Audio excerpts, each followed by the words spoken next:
Bueno, buenas tardes, bienvenidos. Hoy tenemos el honor de tener a Tiago Galeano en nuestro tribunal.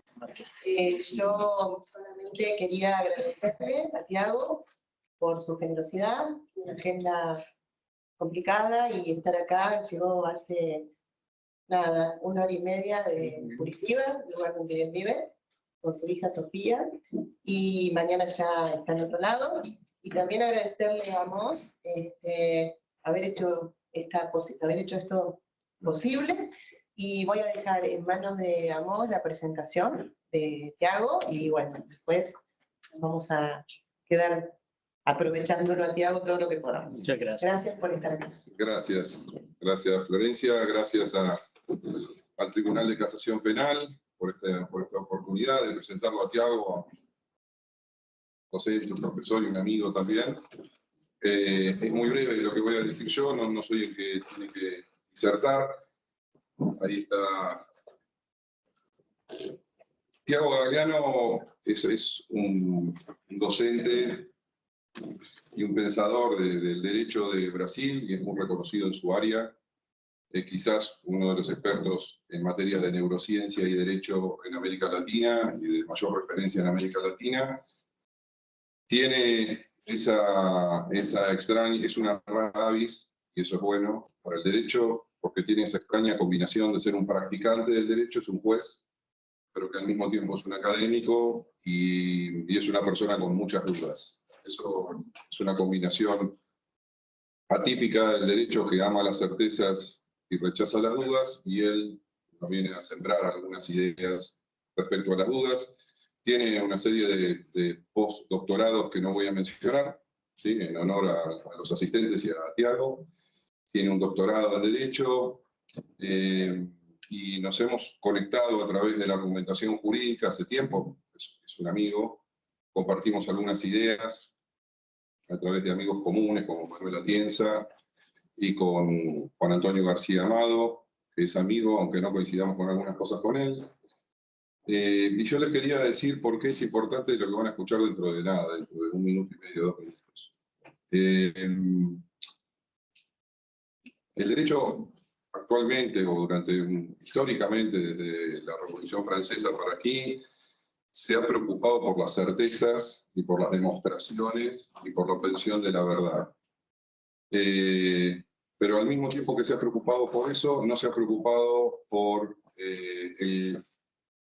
el contexto teórico y conceptual que merece las afirmaciones sobre verdad y de demostración. Digamos que ha sido impermeable a la interdisciplina y a que desde los ámbitos principalmente de la epistemología se nutra el derecho para ver si se tiene que seguir preocupando por lo que se preocupa. Es cierto que cuando nosotros hablamos de la verdad, desde los ámbitos del derecho y desde los ámbitos del derecho procesal, siempre hay como es refractario el derecho a que cualquier cuestionamiento sobre la concepción más tradicional de la verdad sea entendido como una verdafobia, o como que nosotros estamos en contra de la obtención de la verdad. Cualquier relativización de la verdad propugna que eso es peligroso para el derecho. A mí me gustaría que ustedes escuchen a Tiago para ver todo lo que nos falta para efectivamente corroborar esa idea de verdad, todo lo que nos falta metodológicamente, teóricamente, conceptualmente, y en la práctica todo lo que nos falta.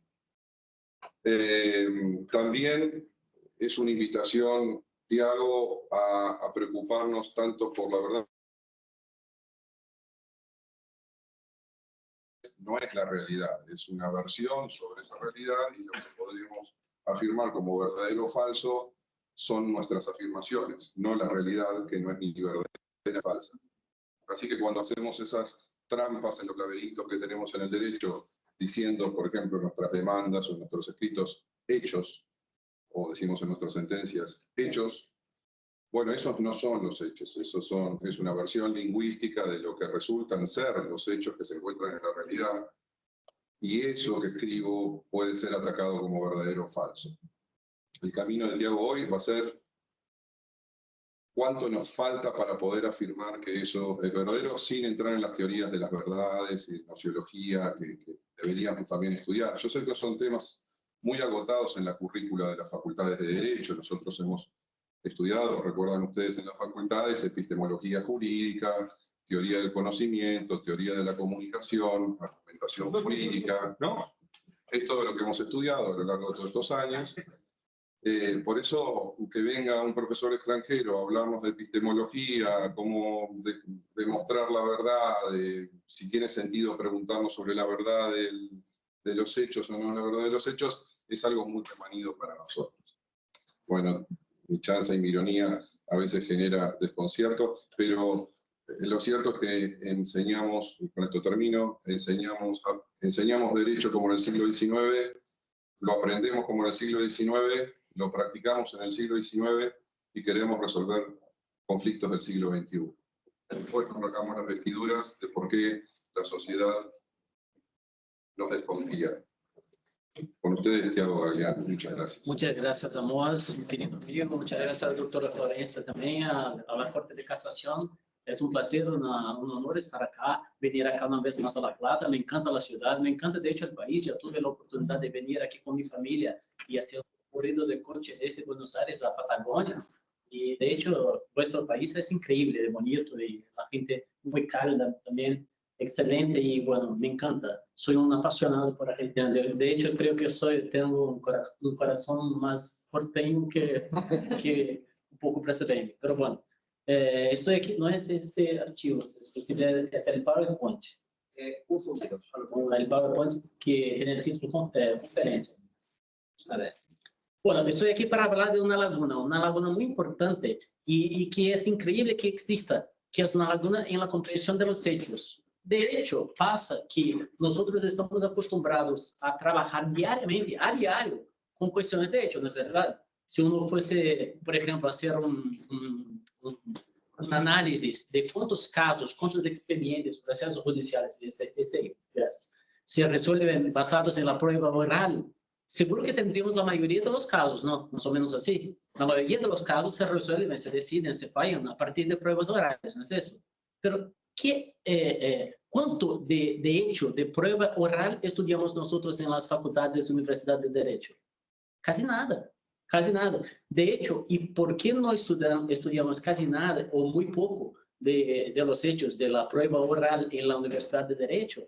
Lo que pasa es que nosotros hacemos lo que se llama una juridización de los hechos, o sea, incorporamos la interpretación jurídica a los hechos, como si el derecho, los hechos pudiesen ser interpretados basados en el hecho. Eso es imposible. El derecho se interpreta basado en interpretaciones jurídicas y los hechos también, pero no en interpretaciones jurídicas, sino en interpretaciones y técnicas de los hechos. Pero nosotros no estamos acostumbrados a hacerlo. ¿Y por qué no estamos acostumbrados a hacerlo? Porque esto no es enseñado en la Universidad de Derecho. De hecho, lo que pasa es que la interpretación jurídica suele ser común. Estamos acostumbrados a hacerla también para comprensión de los hechos. Y eso no es posible. Esta es la laguna. Porque esta laguna, si no es corregida, colmatada, eso se convierte en un problema de condenas basadas en procedimientos, metodologías equivocadas y situaciones que pueden llevar a una comprensión sesgada de los hechos. Hay técnicas, hay metodologías para comprensión de los hechos. Pasa que estas técnicas, estas metodologías para comprensión de los hechos están lejos del derecho. No están en el derecho, están en las neurociencias, están en la psicología del testimonio, están en la epistemología general y epistemología jurídica, pero no en el derecho. Al derecho, la interpretación jurídica. Al hecho, la interpretación de los hechos, con las técnicas de interpretación de los hechos. Y lo que quiero hacer acá es un poco probarles cuáles podrían ser los errores o cómo podemos hacer para corregir un poquito de estos errores de interpretación de los hechos basados, ahora sí, en técnicas y metodologías para interpretación de los hechos. Por ejemplo, ¿cuál es su nombre, señor? Perdón. Fabián. Y al lado. Ignacio. Fabián, imagínate que nosotros queremos saber si Ignacio estuvo todo el tiempo sentado ahí o si Ignacio salió de ahí, pasó por el pasillo, tomó un vaso de agua y lo bebió. ¿Vale? La técnica que queremos saber si pasó es esta. Que Ignacio salió, pasó por el pasillo, tomó un vaso de agua y lo bebió. El primer testigo declara de la siguiente manera. Ignacio estaba ahí, pasó por el pasillo, tomó un vaso de agua y lo bebió. El segundo testigo dijo que Ignacio pasó por el pasillo, tomó un vaso de agua y lo bebió. El tercer testigo nos dice que Ignacio salió por el pasillo, tomó un vaso de agua y lo bebió. Te pregunto, ¿qué está probado? ¿Qué cree usted que esté probado? No está contratado, Fabián no está contratado. Yo lo conozco, sé que no le han pagado. ¿Qué cree usted que está probado? En primer lugar, que la persona que dice que se llama Ignacio para ese testigo, para cada uno de los testigos, se levantó, caminó por el pasillo y agarró un vaso de agua. Perfecto. Ustedes creyeron probablemente lo mismo que él. O sea, que está... Depende. ¿Depende de qué? Si esas personas podían haber visto eso, si esas personas podían haber estado en ese lugar que dice, si era posible que hubiese caminado, depende. Considerando que todas las declaraciones fueron en el mismo sentido, ¿estaría probado que Ignacio se levantó por el pasillo, salió, tomó un vaso de agua y lo bebió? Por favor, levanten las manos los que creen que sí, que eso está probado. Mucha gente, ¿no? Mucha gente. Sí, los que levantaron las manos y los que no tuvieron ganas. Pero bueno, vergüenza. Pasa que no. Lamentablemente no. Lo único que está probado es que 3 personas dijeron lo mismo. Solamente eso. 3 personas dijeron lo mismo. Por lo tanto, fíjense en la construcción mental. Ahí está el salto. 3 personas dijeron lo mismo. Por lo tanto, lo mismo pasó. Esta es la laguna. Este es el problema. Y basado en esta laguna, nosotros, los jueces, condenamos mucha gente. Y considerando, por ejemplo, jurisprudencias como la víctima tiene una especial relevancia en lo que dice. O policías, por ejemplo, tienen fe pública. O sea, confundimos credibilidad con confianza. Son cosas totalmente diferentes. Eso nos lleva a creer que nosotros no sabemos comprender la diferencia entre una cosa y otra. O sea, en el fondo, nosotros lo que no sabemos es que hay metodologías para evaluación de los hechos, así como hay metodologías para interpretación del derecho. Piensen ustedes en un número, cualquiera que sea. ¿Sí? ¿Pensaron? Multiplíquenlo por 2. ¿Sí? Sumen 20. Estoy eligiendo al acaso. 20. Divídanlo por 2. El resultado por 2. ¿Sí? Los que necesitan de celular pueden hacerlo. Yo sé que todos son de derechos humanos, así que es difícil para nosotros. Tranquilo. Hicieron. Ahora subtraen el resultado del número inicial que ustedes pensaron. O sea, multiplíquenlo por 2. Sumen. ¿Cuánto yo dije? 20. Divídanlo por 2 y subtraen del número inicial. ¿Sí? Tranquilo. Ahora, la magia. Yo les voy a leer la mente. Si ustedes hicieron ciertas las cuentas, ¿no? El resultado es 10. No. ¿Sí? ¿No? ¿Cuál es el número? 44. 44 por 2, 88. 88 más 20. 108. Dividido por 2.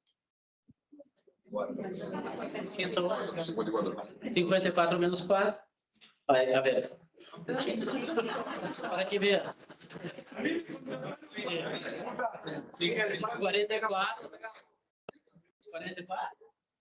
por 2, 88. 88 más 20.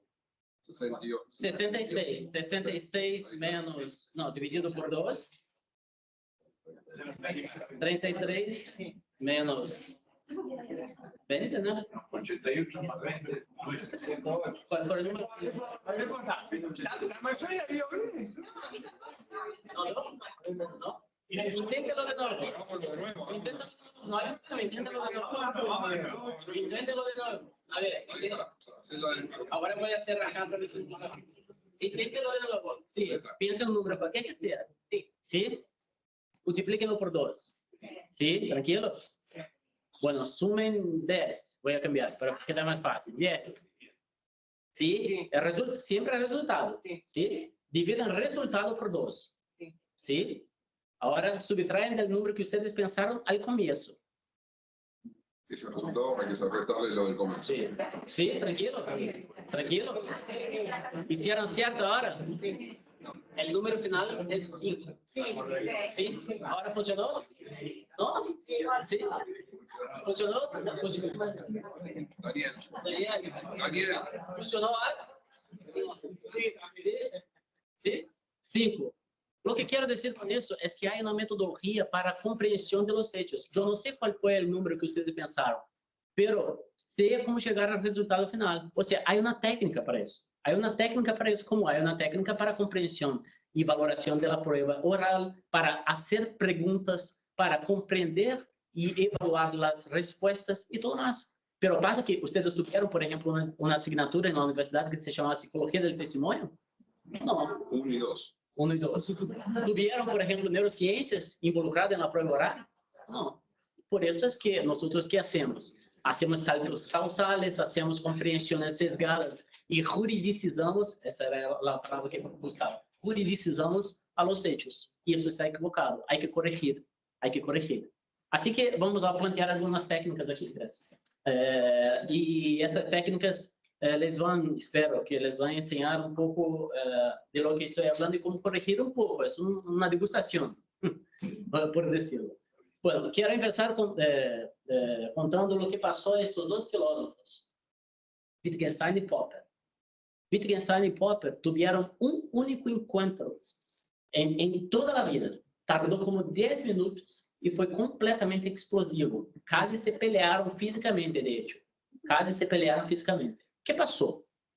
Pasó que Popper fue invitado por Wittgenstein a dar una charla en su grupo de investigaciones en Cambridge. El problema del que ellos no estaban de acuerdo era si existen problemas filosóficos. Eso pasó el día 25 de octubre de 1946 en Cambridge. Bueno, Popper tenía una idea que era diferente completamente de la de Wittgenstein, ¿no? Y empezó su charla planteando su comprensión de su idea.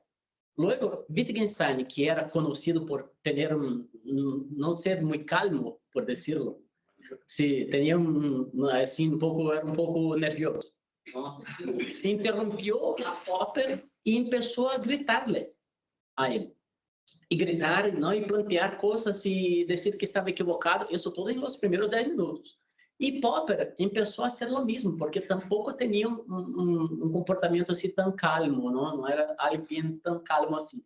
Bueno, los dos empezaron a pelear, hasta que, ¿puede pasar o no, por favor? Hasta que Wittgenstein tomó a un atizador de fuego y se marchó hacia Wittgenstein tomó ese atizador de fuego y se marchó hacia a Popper, como que queriendo... exactamente. Estaban presentes, además de los dos y los alumnos y otros profesores, también Bertrand Russell, que era, por decirlo así, como que el maestro de los dos y de muchos, ¿no? Bertrand Russell fue responsable por ejemplo, que Wittgenstein fuese conocido, su trabajo, Tractatus, fuese conocido, fue su director, incluso de tesis. Y también Popper tenía deudas con él, porque Popper publicó un libro a la época que se llamaba Sociedad Abierta y sus enemigos, y Russell escribió un artículo y varios otros artículos, y también planteó en tesis que la tesis de Popper estaba correcta, o sea, lo que le dio fuerza. Bueno, en ese momento, entonces, cuando Wittgenstein se marchó hacia a Popper, Bertrand Russell gritó: Wittgenstein, deja inmediatamente ese atizador. Y Wittgenstein dijo: vamos a ver, deme un ejemplo de juicio moral, le preguntó a Popper. Y Popper dijo: que no se amenacen a conferencistas con atizadores. Y luego hubo risas y Wittgenstein salió por la puerta y golpeando con mucha fuerza. Bueno, el suceso por sí solo ya sería muy interesante, ¿no? Algo muy diferente.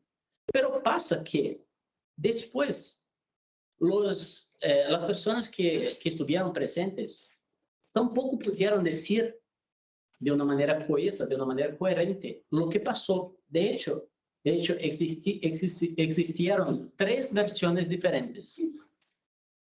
Fíjense, las personas que estaban presentes tuvieron 3 versiones diferentes y estaban seguras de estas 3 versiones diferentes. Para un grupo, Wittgenstein, Russell gritó: Wittgenstein, suelte inmediatamente ese atizador.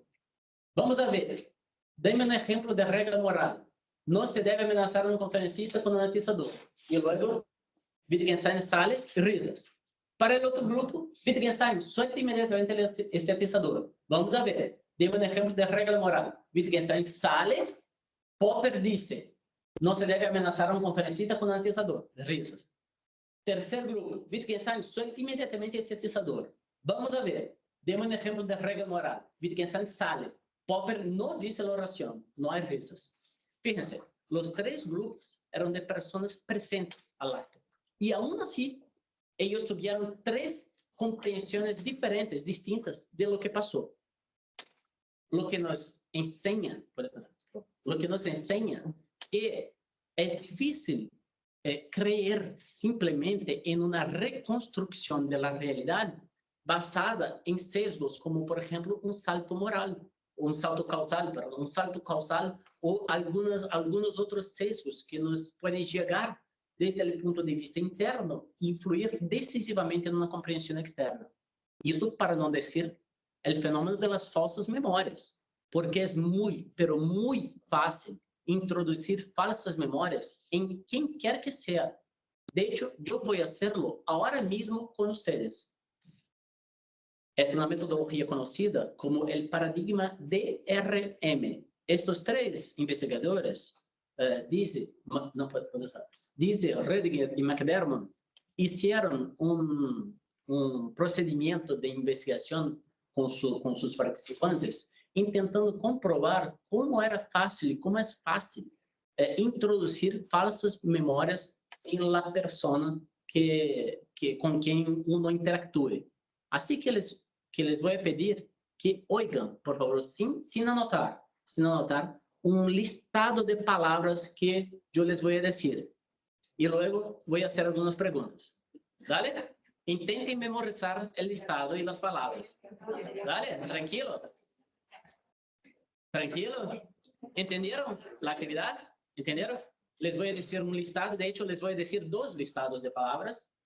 Sí. Y voy a pedir que memoricen las palabras. Y luego les voy a hacer algunas preguntas. ¿Hasta aquí bien? ¿Tranquilo? Sin anotar. Sin anotar. ¿Todos listos? ¿Bien? Vamos. Bueno, vamos lá. La primera. El primer listado.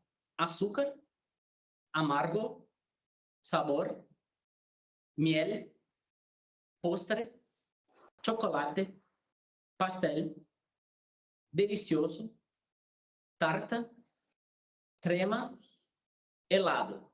Ese es el primer listado. El segundo. Música, escuchar, melodía, nota, cantar, sonido, orquestra, banda, ritmo, instrumento, bajo, sinfonía. ¿Listo? Bien. Levanten las manos, por favor, los que creen que la palabra dulce estaba en el primer listado. Los que creen. Mucha gente, ¿no? Pero no estaba.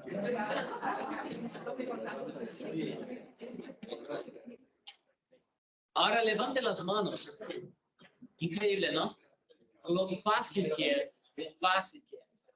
Increíble lo fácil que es. Es impresionante. Levanten las manos los que creen que la palabra melodía estaba en el segundo.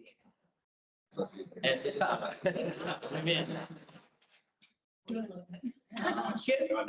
¿Qué pasa entonces? Es muy fácil. Imagina que, por ejemplo, el doctor Ignacio está ahí tomando declaraciones de un testigo y afuera están dos viejitas.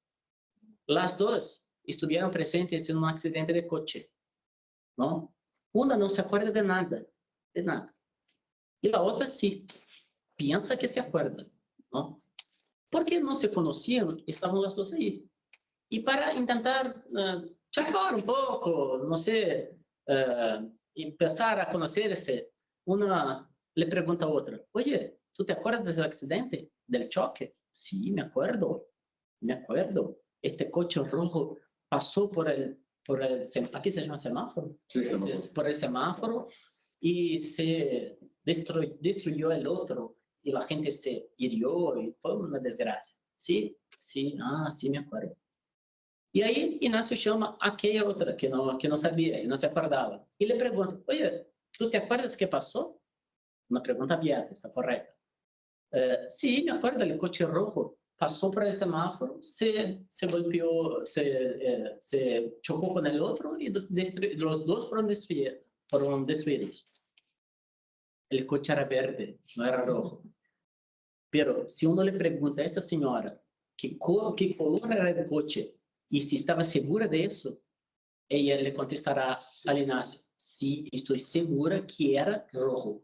Antes de entrar en la sala, antes de charlar con la otra, ni siquiera se acordaba de que había del color del coche. ¿Qué pasó? Lo que hice yo acá, lo mismo. Una falsa memoria que fue introducida y generó este efecto de comprensión segura de una realidad, una valoración completamente equivocada de la realidad. Para corregir esto, no hay otra forma, sino conocer a las técnicas. Solamente eso. No hay otra manera sino conocer y entrenar a las técnicas. Pero ¿a dónde están estas técnicas? ¿A dónde están estas técnicas? Ese es el problema. Porque no están, y le voy a decir de nuevo, no están ubicadas en el derecho.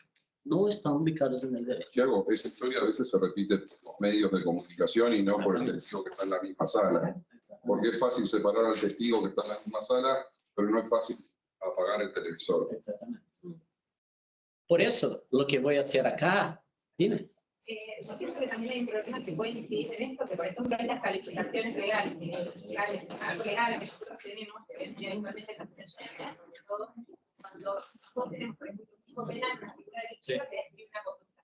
Muchas veces, con la técnica de la implementación de una sentencia, en la cual se describe la materialidad ilícita, se la describe pensando en el tipo penal. La describe pensando en que esto tiene que ser de que matar a otro, o de causar ese. Entonces se piensa así, y entonces lo que se va construyendo de hecho, se está pensando en el tipo penal que quiero que se construya la sentencia. Eso es un sesgo que aparece y aparece todo. Totalmente. Un sesgo, es un sesgo de confirmación, exactamente. O te voy a poner otro ejemplo.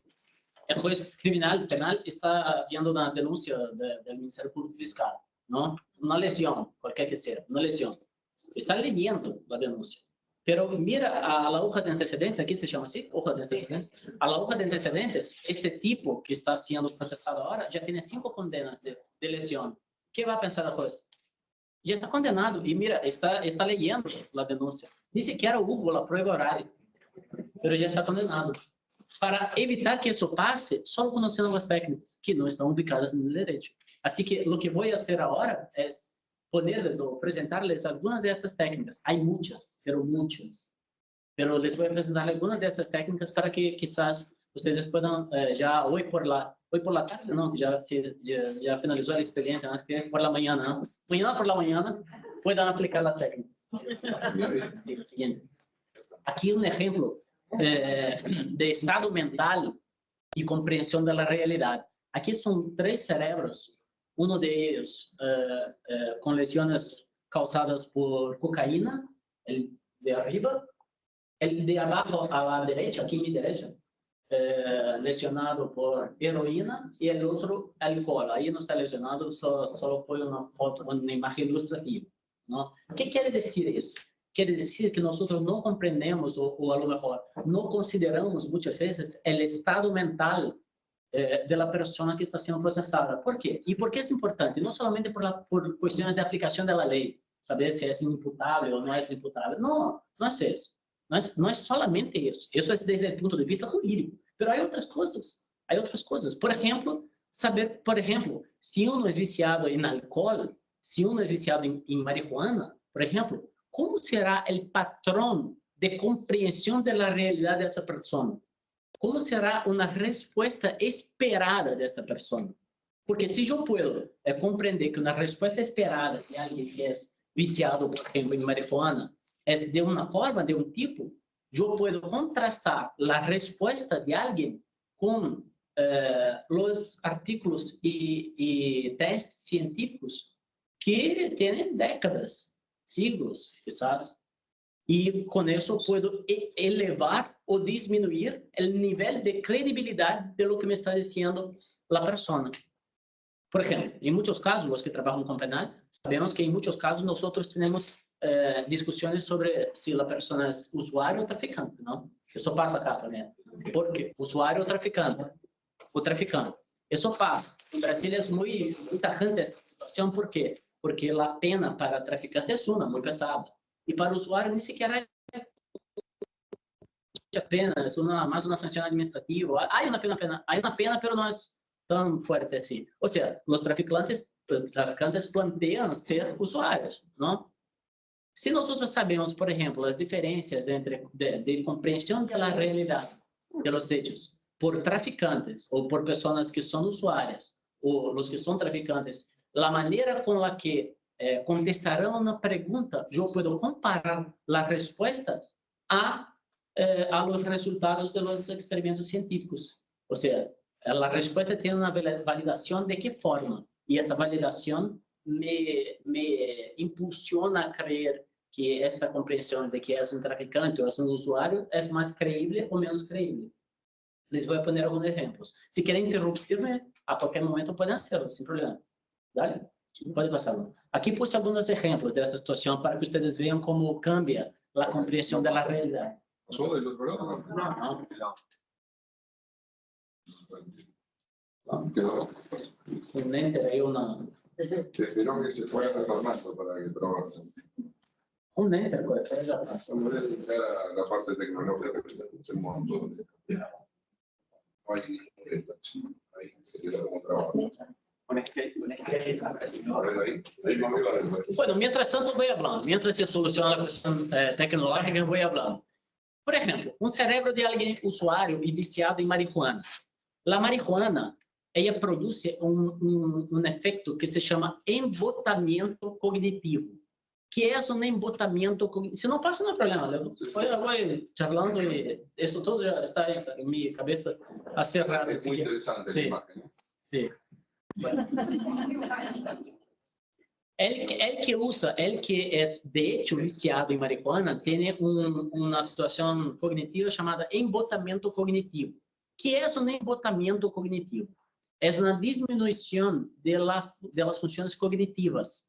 Entonces, es como si el cerebro estuviese acá y una bota afuera del cerebro. O sea, es difícil penetrar la realidad.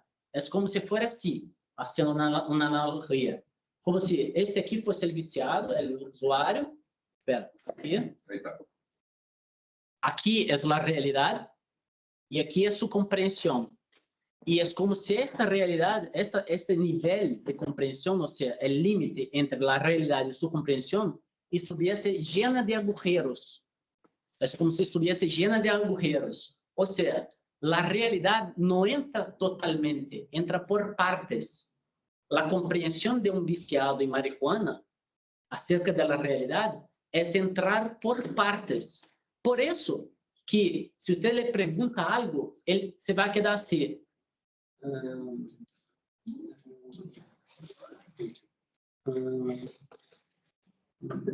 ¿Cuál fue la pregunta? Ya sé.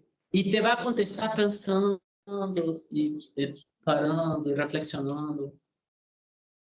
Y te contesta una parte de la pregunta. Eso es un embotamiento cognitivo. Ahora bien, si uno plantea ser usuario, pero contesta de la siguiente manera: sí, fue ayer y estaba conmigo no sé quién y no sé qué pasó, yo soy usuario, pero estaba ahí, estamos juntos y de repente Estudiantes venció un partido, alguna cosa así, ya es alguna cosa difícil, ¿no? Para no decirlo imposible. Entonces, ¿qué pasa? No es así, no es así, ya sé, no es así. Ya sé. Bueno, entonces, ¿qué pasa? Fíjense cómo fue diferente. Fíjense cómo fue diferente la forma de percibir la realidad y de contestar la pregunta. Si uno plantea ser usuario, pero contesta como un traficante, o alguien que no es usuario, no que sea traficante exactamente, pero que no es usuario, su nivel de credibilidad en relación con lo que dijo está muy por debajo de lo esperado. Cocaína, por ejemplo. Cocaína tiene el efecto contrario. Si uno percibe la realidad así, mientras está bajo los efectos de la cocaína, percibe la realidad así. Es impresionante, sabe todo, ve todo, se acuerda de todo, es una cosa increíble. Pero percibe la realidad, pero no almacena la realidad percibida. O sea que es diferente y tiene que ser diferente. Por ejemplo, la declaración que dio esta persona viciada en cocaína al policía que lo detuvo ahí, en el momento en donde estaba bajo los efectos de la cocaína, y al Ignacio 6 meses después, por ejemplo. Si es diferente, fíjense, si es diferente, o sea, si lo que dijo al policía, él dijo lo que llamamos nosotros de factores centrales, factores periféricos, toda comprensión técnica de la realidad y muy amplia, muy ancha. Y por el contrario, dijo a Ignacio, no me acuerdo, eso no, yo dije eso. Antes de pensar que lo que dijo él estaba mal, no, está correcto. Sus respuestas antes y después están basadas o validadas en estos estudios científicos que tienen muchas décadas. O sea, fíjense cómo cambia. La heroína produce un efecto de entorpecimiento. ¿Por qué? La heroína, antiguamente, en el final del siglo XIX, fue utilizada como un anestésico. Era un anestésico. Los americanos que vinieron, por eso se popularizó, que vinieron desde la Primera Guerra Mundial, vinieron viciados en heroína, porque era lo que se daba a ellos cuando tenían un brazo roto, les faltaba una pierna o algo así, no había otras medicaciones, les administraba heroína. ¿Y qué hace la heroína? Hace lo mismo que el tabaco, pero en una proporción más amplia, que es entorpecer la comprensión de la realidad. O sea, uno no se va a acordar muy bien de la realidad, y es común que lo sea.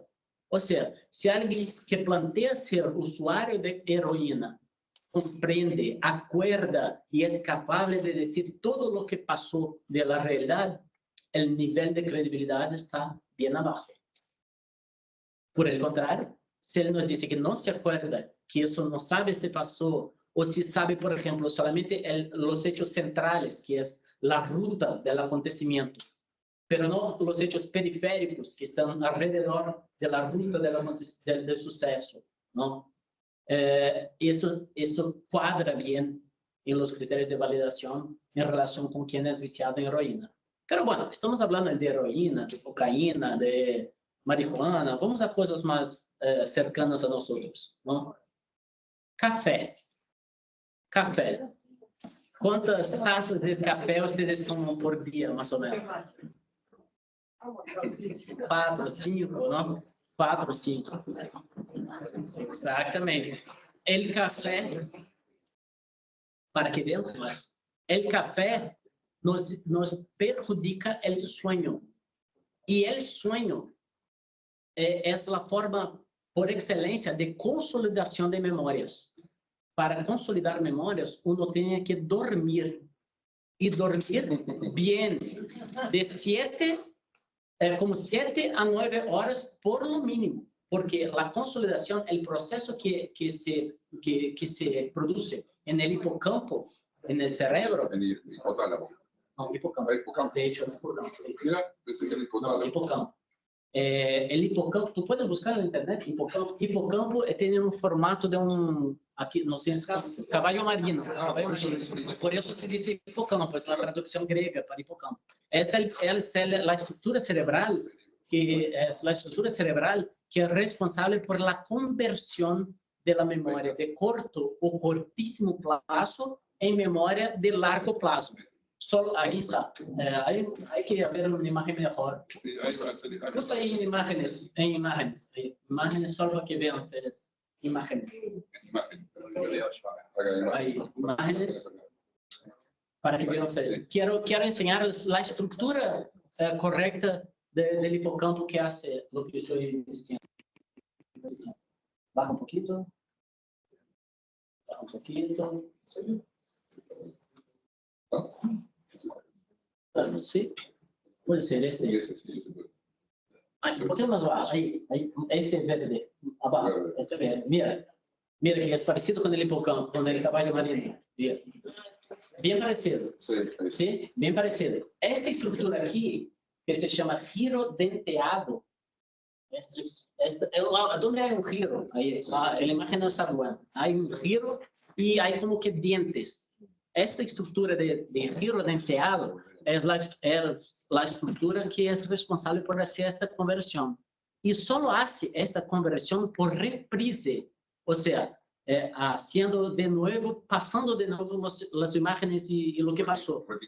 Repitiendo, sí, repitiendo. Y solo hace si uno alcanza el sueño REM, que es aquel sueño de Rapid Eye Movement. Y no solamente alcanzando el sueño REM, sino alcanzándolo varias veces en la misma noche. Por eso las 7 horas como mínimo.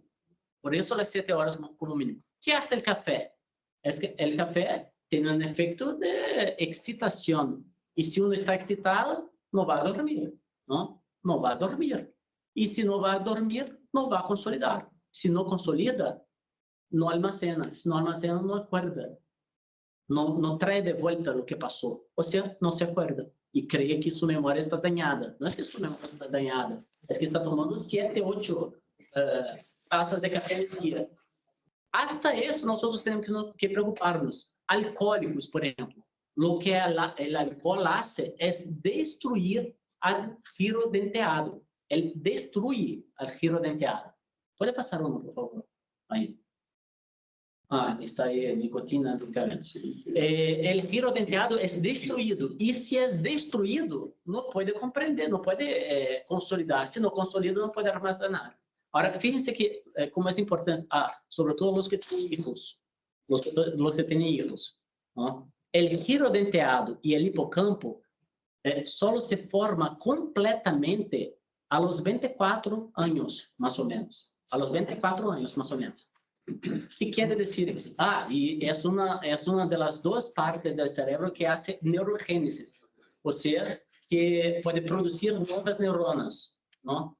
Si uno daña el giro denteado hasta los 24 años, no produce más, no hace más neurogénesis. Es peor que un joven consuma mucho alcohol hasta los 24 años, que un adulto, después de los 24 años, consuma la misma cantidad de alcohol que el joven. Porque si el adulto para, habrá neurogénesis. Si el joven para, ya está dañado el giro denteado. Para nosotros, ¿qué es importante? Para nosotros, ¿qué es importante? Es que si uno cometió un delito, y estoy hablando mucho de crímenes, pero eso se aplica en otros casos también, de familia, o infância, o lo que sea, civiles incluso, ¿no? Quiere acordar un evento de un incumplimiento contractual civil. Es lo mismo, ¿no?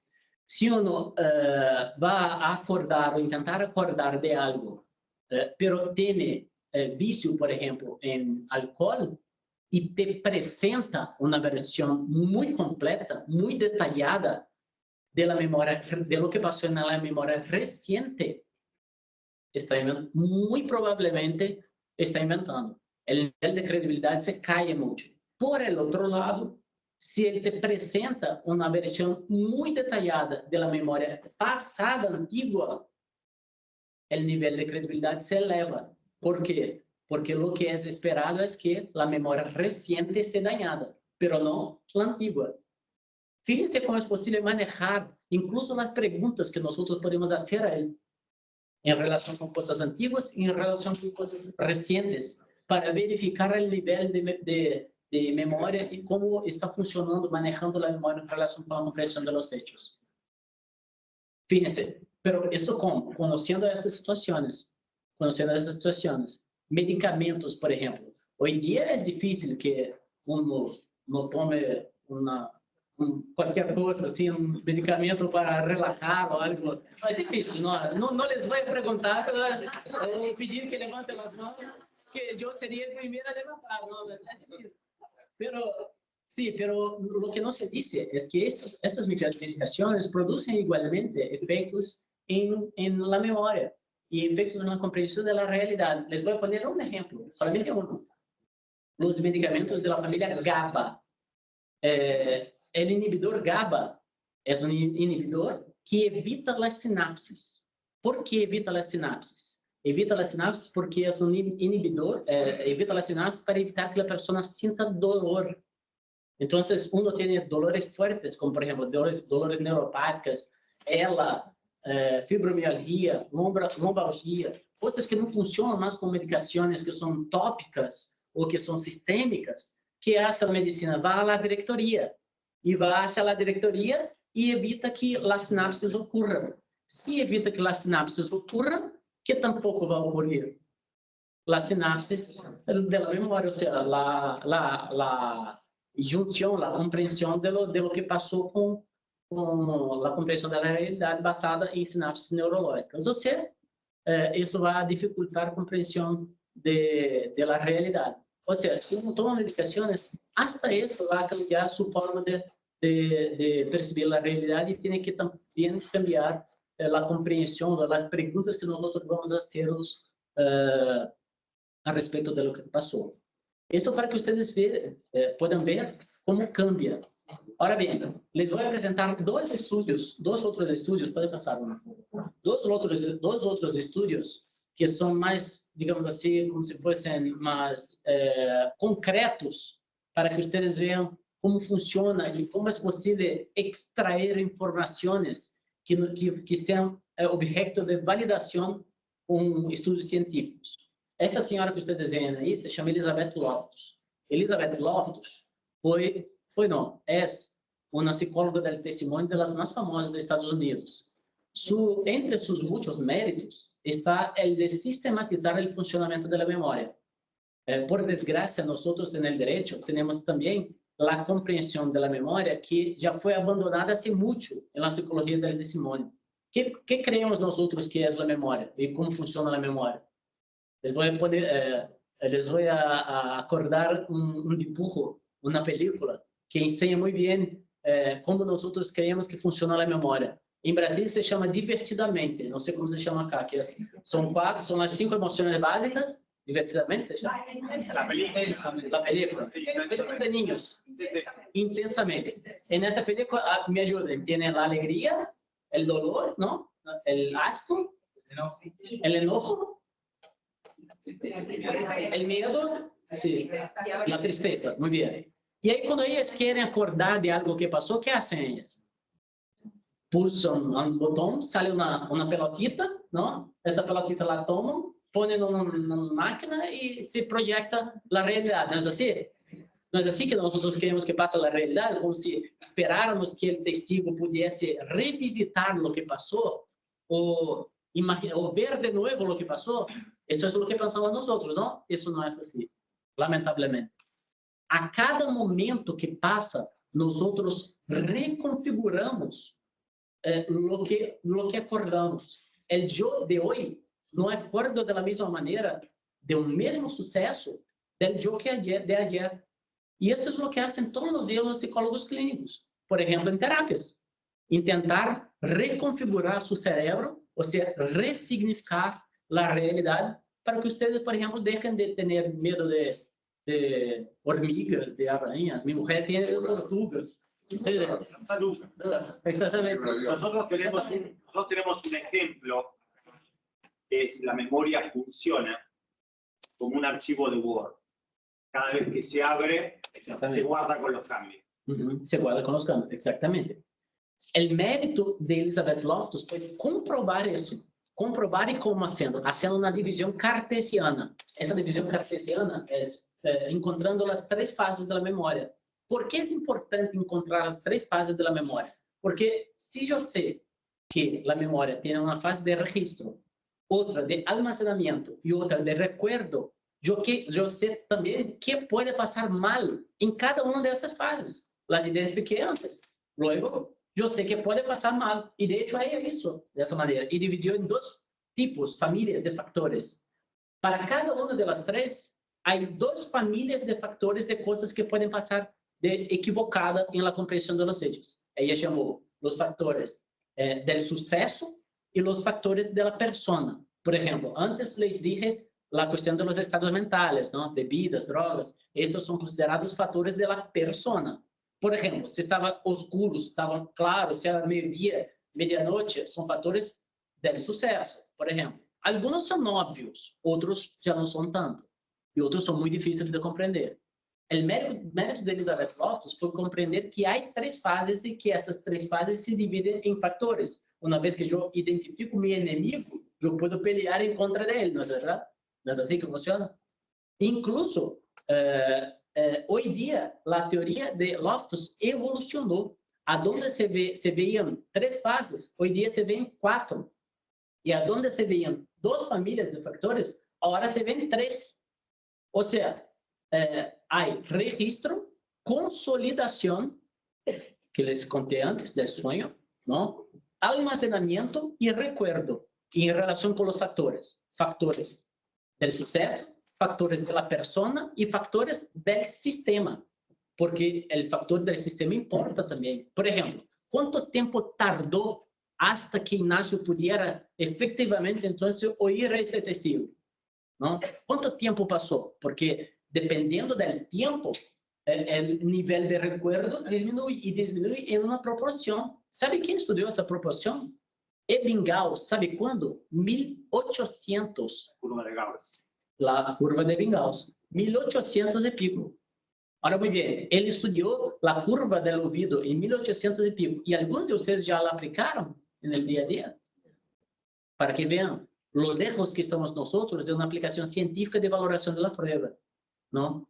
Puede pasar uno, por favor. Aquí les voy a poner dos ejemplos de técnicas muy interesantes. Aquí, esto ya la comenté, que la psicología del testimonio no trabaja con verdad y falsedad, sino con grados de corroboración, porque aunque uno piense que algo es verdadero, puede que no haya pasado, como la señora con el coche rojo, ¿no? Y ahora dos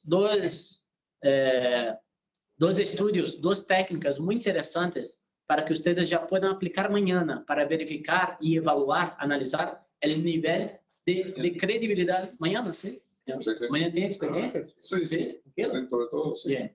Bueno, para que puedan evaluar la credibilidad de lo que dijeron los testigos. El primero de ellos, los efectos del tiempo.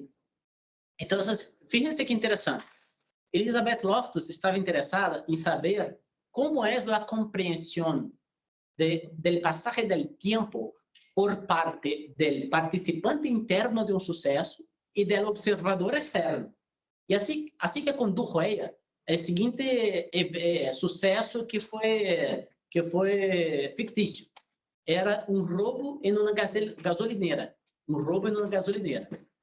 Nadie que estaba involucrado en la situación sabía que era algo que era una investigación científica. Creyeron que eso de hecho estaba pasando. Así que entró un actor en esta gasolinera con un arma y le puso esta arma adelante, enfrente a la cara del chico que estaba en la caja, del cajero. Y le pidió la plata. Tomó la plata y salió. Todo el suceso tardó 2 minutos. Cronometrado, 2 minutos. Luego que eso pasó, los investigadores vinieron y le preguntaron a los participantes internos y el que estaba afuera, ¿cuánto tiempo ustedes creen que pasó, que tardó todo el suceso para el cajero? 2, levanta las manos. 5, levanta las manos. Sí, 5. 8, levanta las manos. 2, 10. 10 minutos. 10 minutos. Ahora fíjense, 2, 4, 6, 8, 10. 5 veces más. 5 veces más. Y para el que estaba afuera, 2 minutos. 2 minutos. 10 para 2. Ustedes que conducen o que estão acostumbrados a tratar de crímenes, como por ejemplo, crímenes sexuales, sobre todo, como por ejemplo, violaciones, de hecho, seguro que já oyeron algo como, ¿cuánto tiempo tardó todo el suceso y la víctima? Toda mi vida. Toda mi vida. Parecía que el tiempo no pasaba jamás. Parecía que toda mi vida se pasó delante de mis ojos. Estas son o no son respuestas comunes para los que ven ese tipo de... Que si una persona te contesta de esa manera, el nivel de credibilidad se eleva o baja. No, al contrario, se eleva. Se eleva. Porque su comprensión del tiempo es que tardó mucho más tiempo toda mi vida de lo que fue. ¿Percibieron? Al contrario, si uno le pregunta a la víctima y la víctima le contesta así, no, fue todo muy rápido, todo muy rápido. Parecía que de repente estaba por arriba de mí y salió corriendo. El nivel de credibilidad se eleva o baja. Baja. Y es más, fíjense qué interesante. Si hay más personas involucradas en el suceso, nosotros podemos comprender que hay una progresión en relación con la validación. Entonces, de nuevo, en este caso, había el cajero, una otra persona que estaba en la tienda de la gasolinera comprando, no sé, Doritos, otra que estaba en la puerta y el que estaba fuera, ¿no? Para el cajero, todo el suceso tardó 10 minutos, para el que estaba cerca del cajero, 8, para el que estaba en la puerta, 6, y para el que estaba fuera, 2. ¿Percibieron que hay una progresión? O sea, una declaración puede validar la declaración del otro sin que él perciba. ¿Por qué? Porque la comprensión es que el nombre es pésimo, pero es el nombre. El que está en el centro catastrófico del evento, del suceso, es el que va a percibir que el tiempo tarda más. Pero conforme se aleja del centro catastrófico, la percepción del tiempo habrá que estar más cercana a lo que de hecho pasó, al tiempo. O sea, si yo tengo, por ejemplo, hay 4 o 5 personas involucradas y yo tengo la siguiente proporción: 10, 1, 3, 20. Parece una conjuntura, un contexto de declaraciones que son fiables? No, porque no está en la progresión que se espera. De hecho, ahora una observación. Estoy haciendo aquí un aislamiento de variables, porque hay cosas a considerar. Por ejemplo, si uno de ellos que estaba allí en la tienda es un neurodivergente, una persona con TDAH, con autismo, con Down, con otros síndromes, su percepción de la realidad va seguro cambiar. Va seguro cambiar. Percepción de sucesos centrales, periféricos, comprensión del tiempo. Y ahí hay que conocer la realidad de cada uno, percibir cómo cambia de acuerdo con su situación particular, la comprensión de la realidad para evaluar la respuesta, para percibir el nivel de la credibilidad de la respuesta. ¿Puede ser? Una pregunta, si me permitís. En este escenario donde hay varias personas presenciando un hecho, voy a tu ejemplo. Sí. Persona con arma que apunta, la persona víctima directa, sí, percibe una realidad distorsionada en el tiempo. Hay muchos problemas en la apreciación de la recreación de los rostros a partir de la percepción que está atravesada por las emociones. Hay diferencias entre la persona que es apuntada con un arma, ¿sí?, respecto de los periféricos que no están en esa situación de estrés. Sí, muchas gracias por la pregunta. ¿Puede pasar uno, por favor? Después, si tenemos tiempo, volveremos. Puede pasar uno. Que es esto que dice, se llama Weapon Effect. Yo yo le pedí que hiciera esta pregunta. Sí, para podernos... Están todos contratados. Exactamente, estábamos Cuestan carísimo. No sabes lo que, Garral no sabe lo que cuesta. Sándwiches, mortadela. Se llama Weapon Effect. El canciller de la corte. Canciller de la corte y ahora sí.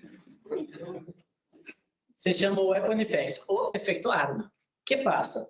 Los estudios científicos nos enseñaron que solo con utilizar y apuntar un arma de fuego o blanca, ¿no? A una persona, eso le quita la percepción de la realidad en un porcentaje muy amplio. Los estudios de arma de fuego, ¿no? Aunque existan variaciones, pero los estudios de arma de fuego nos presentan un percentual de más o menos de 40 a 60%. O sea, imagínate, toda la realidad es colonizada en 60%. ¿Por qué? Porque uno va a poner su enfoque ¿a dónde? ¿En el evento periférico o en el arma que puede disparar? Exactamente. Por eso. Entonces, si yo estoy preguntando al cajero que estaba con un arma apuntada a su frente, ¿cuál sería la respuesta esperada? ¿Que se acuerde de lo que pasó o que no se acuerde de lo que pasó? Si no se acuerda. Hay relatos, fíjense que interesante, hay relatos de mujeres violadas en estos estudios que no se acordaban ni siquiera el color de los agresores, si eran blancos, si eran negros. Ahora, muy bien, el juez está preguntando a la víctima y le pregunta, ¿tú te acuerdas del agresor? No. ¿Tú te acuerdas de su pelo? No. ¿Tú te acuerdas si llevaba gafas? No. ¿Tú te acuerdas por lo menos el color del agresor era blanco o negro? No. ¿Qué va a pensar el juez? No tuvo el hecho. Que no pasó lo que se dice que pasó. Y es el contrario. No, trauma. Es el contrario. Es el contrario, exactamente. O eso ya estaría evolucionando, porque la idea, exactamente. Y el trauma no es así tampoco. Puede ser que haya borrado o no. Puede ser que haya borrado o no. ¿Por qué? Porque el arma blanca reduce este porcentaje. No sé, la gente cree que hay como que una idea de que el arma blanca es menos capaz de matar o de herir. Los que trabajan con arma blanca saben que es peor, ¿no? Es más probable que uno viva después de disparos de arma de fuego do que de una cuchillada.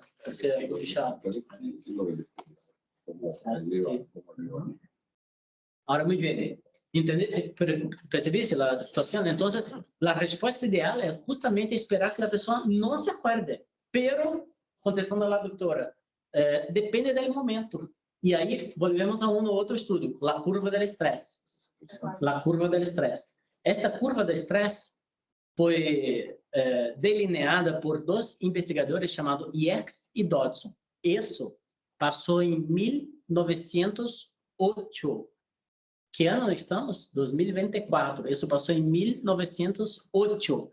¿Alguien de aquí ya utilizó la curva de Yerkes-Dodson para evaluar los hechos?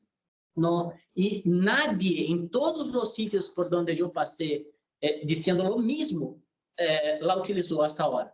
¿Y por qué es tan importante? Porque la curva nos va a indicar cuál es el momento de recuerdo esperado, cuál es el momento de no estar esperado y el momento en donde es neutral. Por ejemplo, y fíjense ustedes que la curva es en el formato del U invertido, ¿no? Esta curva tiene dos flechas, ¿no? La performance y el estrés. Cuando arranca el evento estresor, el suceso estresor, el nombre es este, suceso evento estresor, cuando él arranca, de la misma forma, ¿ustedes creen que mejorará la performance o empeorará? Empieza ahora el evento estresor. ¿Va a empeorar o mejorar la memoria? No, ese es el problema. La idea contraintuitiva no es correcta aquí. De hecho, la idea intuitiva no es correcta. La correcta es la contraintuitiva. Fíjense, si yo estoy aquí leyendo algo, estoy charlando con Amos, y de repente Ignacio viene por detrás de mí.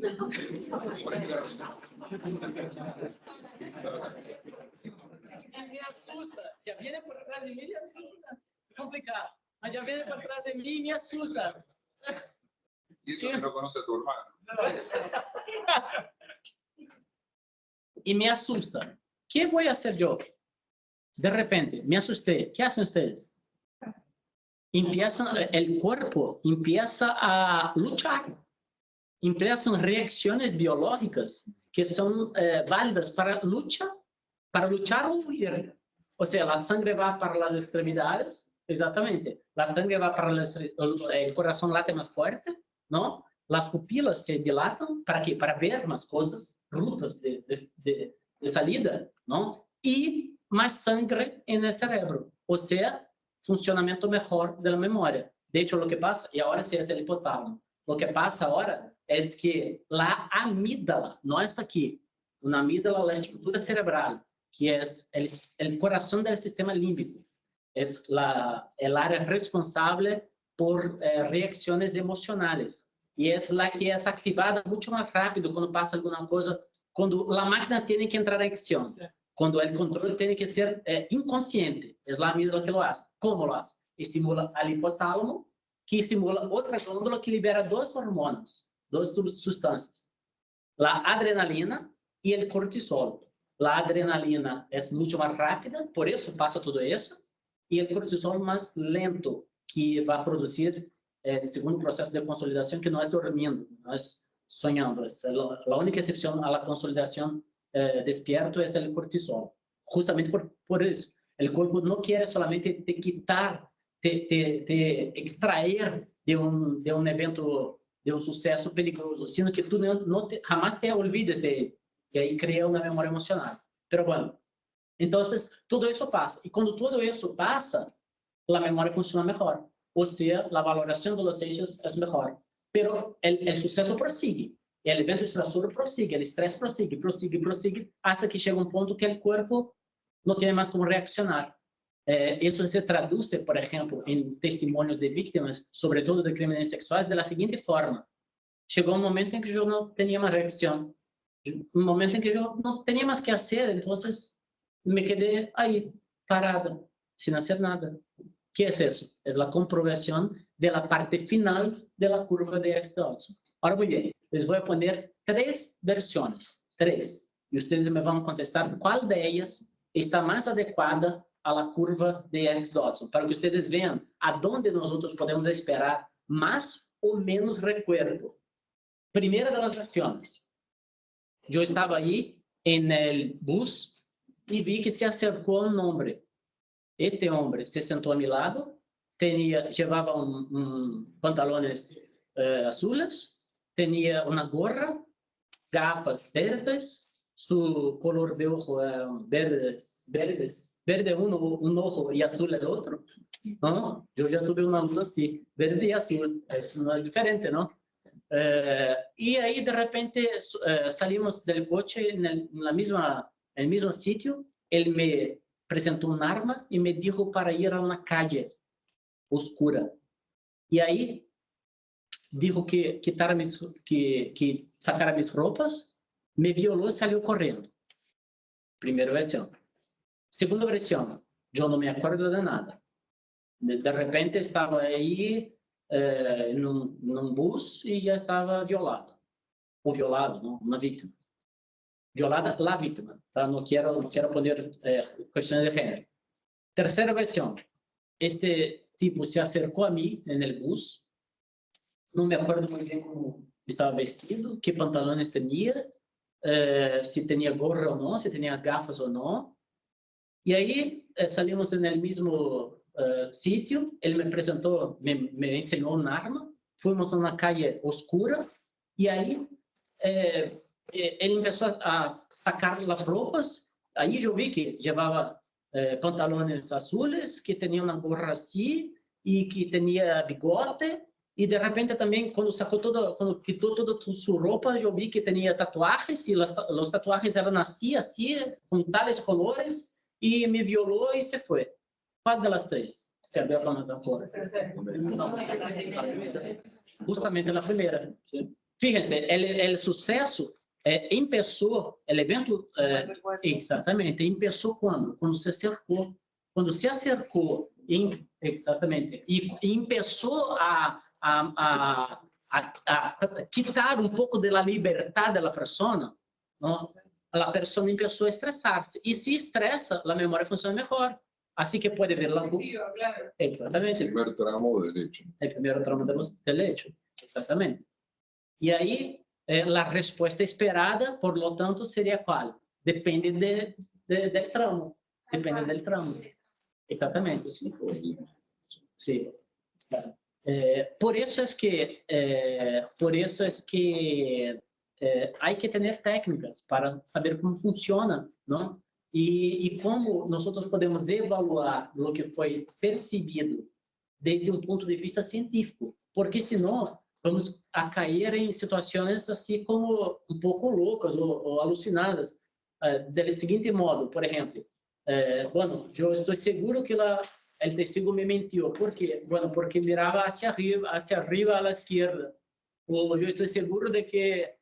No es intimidarte. Dale. Porque já começou o evento. Ou que o acusado, de hecho, isso o que se disse que isso. Por quê? Porque ele virou hacia abaixo. Não, isso não é assim. Isso são leyendas. Isso não funciona assim. São mitos. Há formas, há maneiras de evaluar. E para cerrar, quero ensinar-lhes uma única técnica de inquisição, de interrogatório. Uma única. Se chama, de muitas que existem, se chama técnica del fator periférico e técnica del fator central. Dale? Para isso, necessitarei 2 voluntários. Ignacio.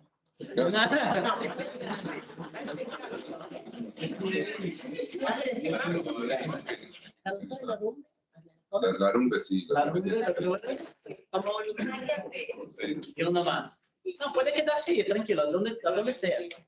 María José. María José. Sí, María sí, José. Dale. por haber hablado, por habernos mandado al frente, Nacho. Exactamente. Bueno, doctora Larrumbe. Bueno, gracias por participar, doctora María José también. Les voy a pedir, antes les voy a hacer una pregunta de control, algo que es muy importante en relación con el interrogatorio. Pregunta de control. Y la pregunta de control es la siguiente. ¿Usted sabe a dónde pasó las últimas, para dónde viajó la doctora María José en sus últimas vacaciones antes de la pandemia? Excelente. Porque esa es la pregunta de control. Con esta respuesta me dice que ella está apta al test. Pregunta de control es importante porque de muchas formas. Porque en un interrogatorio yo puedo hacer una pregunta de control y en la pregunta siguiente verificar basada en la pregunta de control, el nivel de credibilidad de la respuesta. Eso habría que entrenar, pero solo para que tenga la idea. Muy bien. Entonces, le voy a pedir que descubra ese hecho en 2 minutos, haciéndole preguntas a la doctora María José, pero la única pregunta que usted no puede hacer es ¿a dónde fue? ¿A dónde pasó las vacaciones? ¿Todos entendieron? ¿Entendieron? El hecho a descubrir es ¿a dónde la doctora María José pasó las vacaciones? ¿No?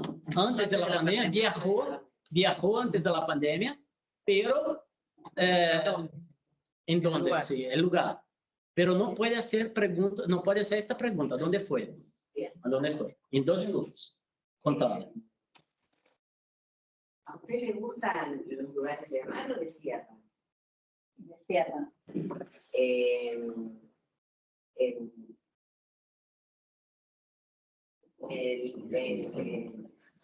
¿Le gusta más el clima cálido o frío? Frío. ¿Para esquiar? ¿Esquiar? ¿Vacaciones en familia? ¿Realizan las vacaciones en familia? ¿Y suele viajar por la República Argentina o suele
como la pregunta de factor central. La pregunta de factor central se centra en el suceso, del comienzo al fin, y es completamente inefectiva. Se parece al perro corriendo detrás de su propia cola. ¿Por qué? Porque las respuestas no ayudan para nada o muy poco. Si yo le pregunto a ella, ¿usted le gusta el frío? Sí, y él falou, también. Y ¿le gusta salir con su familia? Sí. ¿O viajar sola? También. ¿Y playa o montaña? Playa. ¿Y montaña? Bueno, también. Ahora mira. Perdón, pero María José sabía lo que ella estaba indagando. ¿Perdón? Claro. Ah, sí, eso es claro un experimento. Eso facilita la respuesta. Sí, por eso te digo, es una cuestión que, de hecho, lo que pasa es que uno puede acceder a la respuesta, pero tardará mucho más y el gasto de energía será mucho más elevado. Al paso que si yo cambio una forma de preguntar, quizás yo descubra el hecho que quiero con una sola pregunta. Por ejemplo, voy a cambiar del factor central al periférico, que es esta técnica. ¿Usted me puede decir los puntos turísticos del sitio en donde estuviste antes en tu último viaje antes de la pandemia?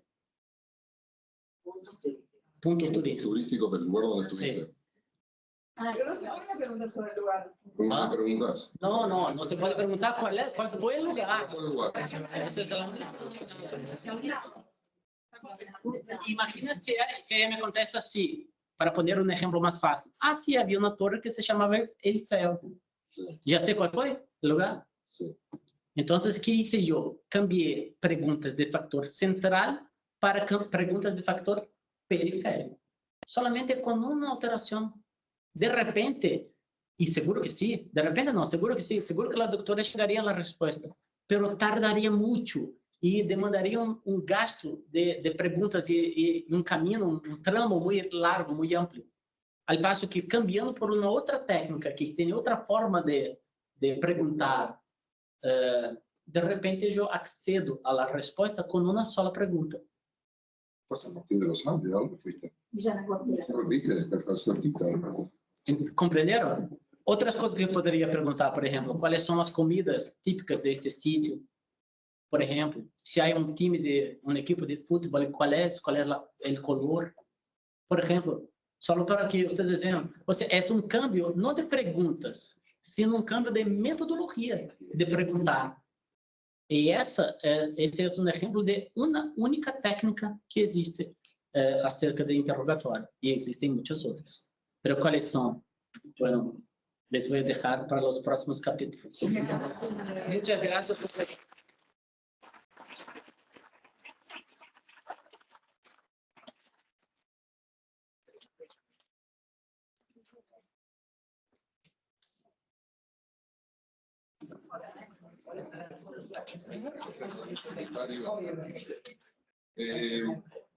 Yo sé que la gente está cansada. ¿Algún comentario? ¿Alguna vez a uno le gusta el cine? Y a veces yo he hecho algún curso de Derecho, Cine y Argumentación. Haremos alguna cosa así acá, ¿por qué no? Y una vez le preguntan a Almodóvar para qué hace las películas, y Almodóvar dice, normalmente Almodóvar hace como escenas muy fuertes al comienzo de sus películas, ¿no? ¿Se acuerdan? Y dicen, bueno, para poner incómodos a los espectadores en sus asientos. Esa fue la respuesta de Almodóvar de por qué hacía las películas, solo para ponerlos incómodos durante 5 minutos. A mí lo que me gusta es la incomodidad que genera diálogo, digamos, no genera conformidad con algunos de los métodos que nosotros utilizamos normalmente, aunque muchos, por supuesto, por su especialización, profundizan sobre estos temas, pero necesitamos profundizarlos mucho, y a mí me gusta esa sensación, cuando lo escucho a Thiago siempre me da esa sensación de insuficiencia de lo que sé respecto a determinadas metodologías, principalmente a la de obtención de la reconstrucción del hecho, a verificar si efectivamente sucedió o no sucedió, y a todo lo que nos falta como camino, ¿no? Esto es solamente una muestra. Entonces me gusta que sea el disparador de reflexiones más profundas, de debate posterior y principalmente estudio, que es lo que nos falta, digamos.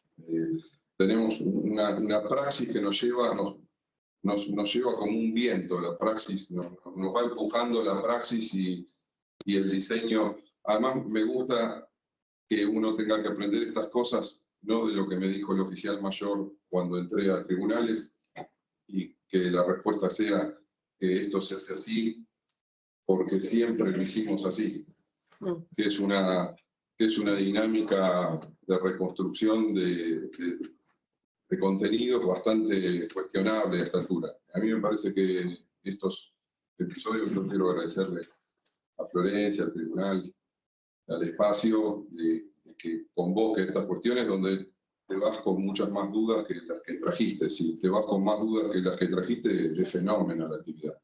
Así que yo te quería agradecer, Florencia. Muchas gracias. Bueno, no, gracias a vos, Thiago, por haber venido, a mis colegas que siempre están acompañando y apoyando en todas las iniciativas que surgen de la presidencia. A vos también, gracias.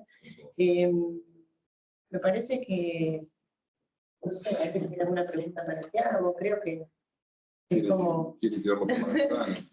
Yo tengo muchas cosas para decir, pero no lo quiero... La parte más divertida son siempre las preguntas. ¿Sí? ¿Están dispuestos? Pues ya, sí, Seguro. Antes, si me permite, solo quiero, me faltó un punto, que es agradecer a mi hija que está aquí. Un aplauso para ella.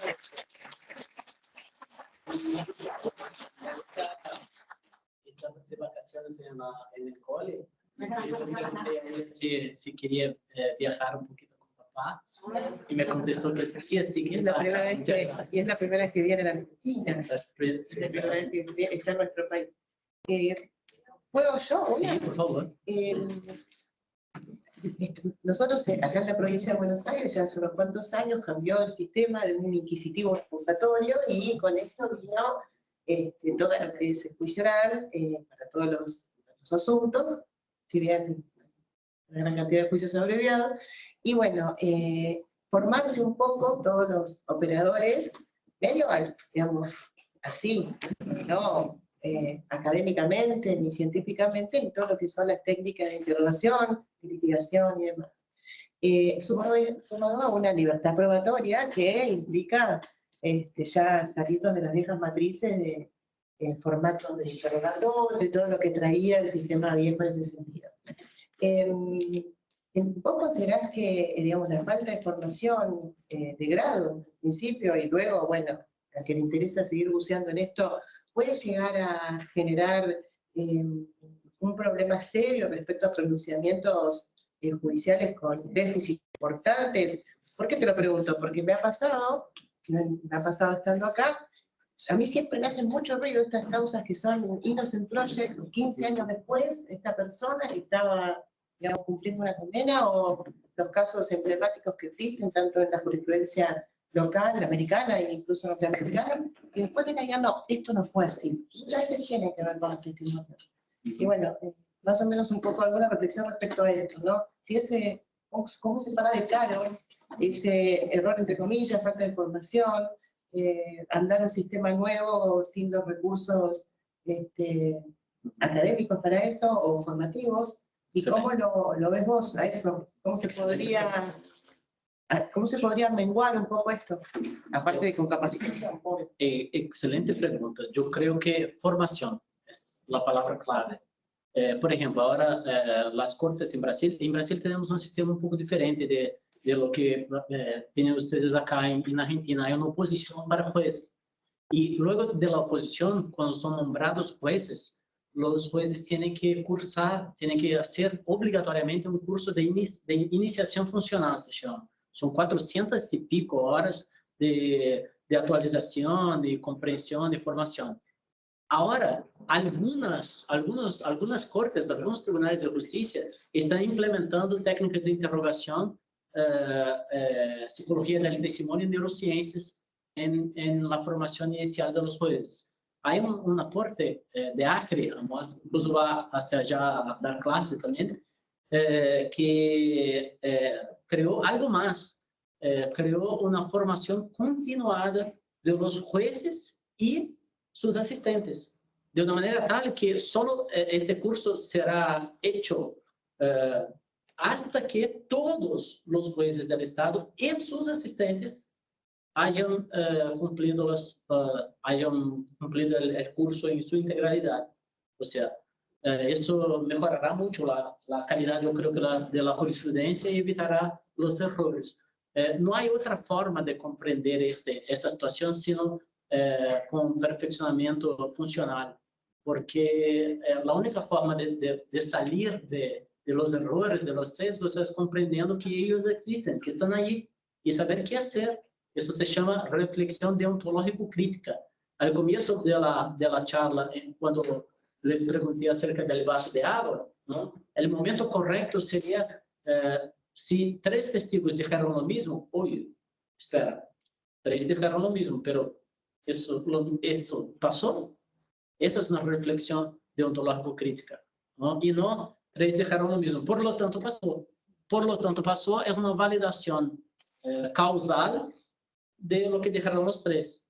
Y fíjense que pasa de las 2 formas, o con coincidencias o con falta de coincidencia. Por ejemplo, si uno hubiese dicho, sí, estaba ahí, pasó por el pasillo, tomó un vaso de agua y lo bebió. El otro, ¿quién era el juez? Yo no me acuerdo más. ¿Era Ignacio también? Sí, ¿Era Ignacio?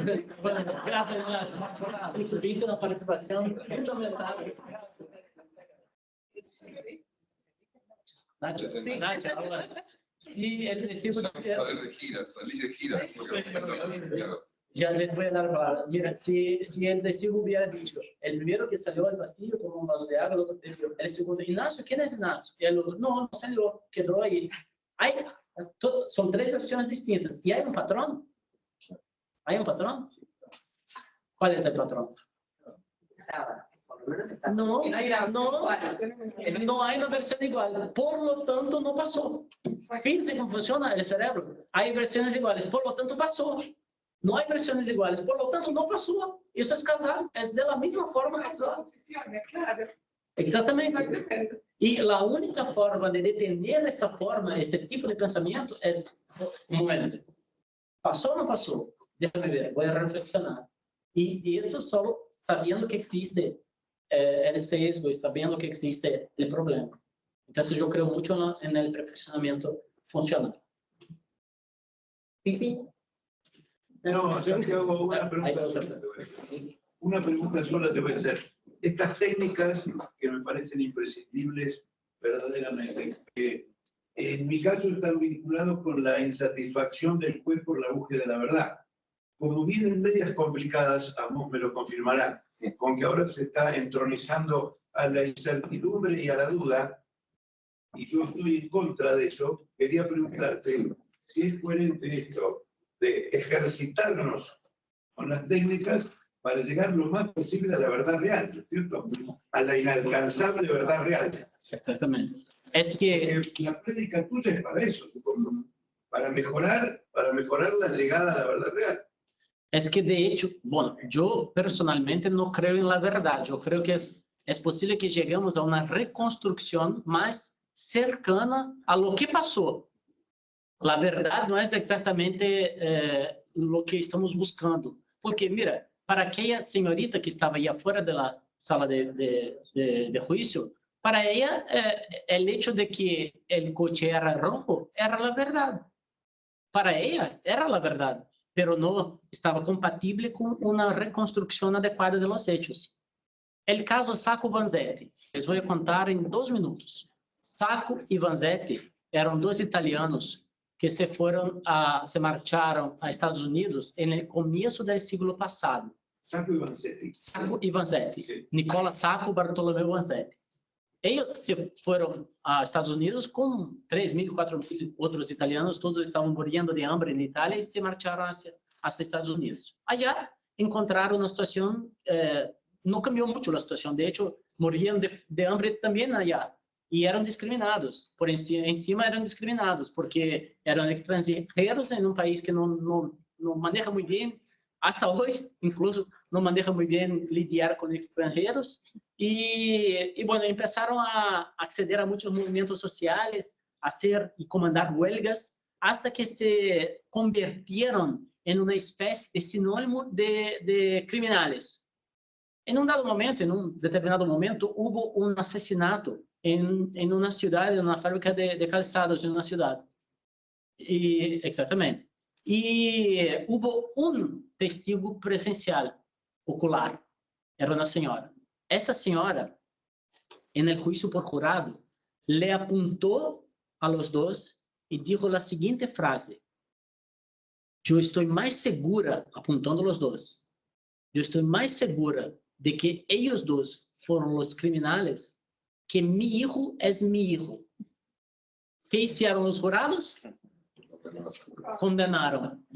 Detalle importante, ellos dos ni siquiera en la misma ciudad estaban y tenían 18 testigos en favor de sus tesis, que fueron completamente ignorados por el jurado. Ahora, oye, para esta señora, ¿era mentira o verdad? De repente era su verdad, pero no era compatible con la reconstrucción de la realidad. Lo que las técnicas plantean es encontrar un medio término científico para validar más o menos la versión que es dicha. Yo creo que está ahí. ¿Está tranquilo? No, yo era egoísta en la pregunta porque justamente, generalmente a lo largo de mi carrera me tocó a mí decir cuál era mi verdad. No me parece posible que yo tenga una variante enorme de verdades.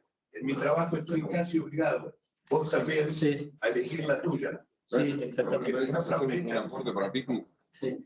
Solo un aporte, no nos vamos a ir a las 7 de la tarde, pero a nivel de lo que yo digo siempre del tema de la verdad, es otro tema de otra charla, es que no es que existan diferentes verdades dentro del modelo teórico de la verdad, sino que hay diferentes modelos teóricos de verdad. Es decir, al menos 3, Marco, para reflexionar. Teoría de la correspondencia con raigambre aristotélica y principalmente con el desarrollo de Tarski, que es una teoría de la verdad y la correspondencia donde el enunciado debe corresponderse con la realidad para afirmar que el enunciado es verdadero o es falso. En la medida que el enunciado se corresponde con la realidad, puedo predicar verdad del enunciado lingüístico. Gran problema de la teoría de la correspondencia es que ese enunciado lingüístico es un trazo particular o un conjunto de ruidos, que son las palabras, y la realidad está entitativamente hecha de otra cosa. Por lo tanto, la correspondencia absoluta entre enunciado lingüístico y realidad no existe. Entonces es una correspondencia aproximativa, lo cual se está entendiendo. Yo solamente afirmo que es verdad en la medida que me pueda aproximar lo máximo posible a eso. Y no hay certezas racionales. No hay esa certeza absoluta o esa coincidencia absoluta, ni siquiera en la más correspondentista, que es la teoría de la correspondencia. Para mí está muerta igual la teoría de la correspondencia hace 70 años, pero es la única que enseñamos en el derecho. Pero hay otras, claro, Tarujo también, me acusa de verlofóbico y esas cosas, bueno, pero lo cierto es que hay otras teorías, por ejemplo, la teoría de la coherencia. La teoría de la coherencia es, yo puedo afirmar que X es verdadero, que el enunciado lingüístico X es verdadero en la medida que sea coherente con una serie de afirmaciones científicas que permiten la coherencia de ese enunciado. Hasta ahí para coherencia. Luego la del consenso, Richard Rorty. Rorty dice, solamente cuando afirmamos que X es verdadero, el enunciado lingüístico es verdadero, lo único que estoy diciendo es que coincido con otros, esa es buenísima, coincido con otros que dicen qué cosa, que es verdadero. Pero de la realidad, ¿qué estoy diciendo? No, de la realidad no estás diciendo nada, solamente estás diciendo que coincidís con otros. Luego hay que diferenciar en teorías de la verdad constructivistas de descriptivistas. Es decir, hay personas que, basadas en el sujeto que percibe la realidad, dice que esa percepción de la realidad es una construcción del sujeto. Y entonces te dicen, hay una teoría de la verdad que es constructivista y subjetivista al mismo tiempo. Y hay otros que te dicen que la verdad es en la medida de que la realidad es una existencia concreta y que en todo caso vos describís esa realidad, es decir, vos percibís como una foto, percibís esa realidad. El gran problema de esto, sin mezclar el tema de teorías de la verdad, es que esas teorías de la verdad se asientan sobre ciertos conceptos epistemológicos básicos que tienen que ver con teorías como la de Lakatos, la de Kuhn, la de Popper, la de Frege. Vos predicás una verdad en función, dicen algunos, de un paradigma científico determinado que te permite predicar esa verdad. Otros te dicen que esa verdad es solo una aproximación, siempre una aproximación a la realidad y nunca la obtención de la realidad. ¿Qué quiero decir con esto? Para generar lo suficiente confusión. Es que no es que tenemos diferentes verdades y todos coincidimos en un modelo teórico único de qué es la verdad. El término verdad es un término que puede ser entendido de diferentes formas. Mi criterio es que los administradores de justicia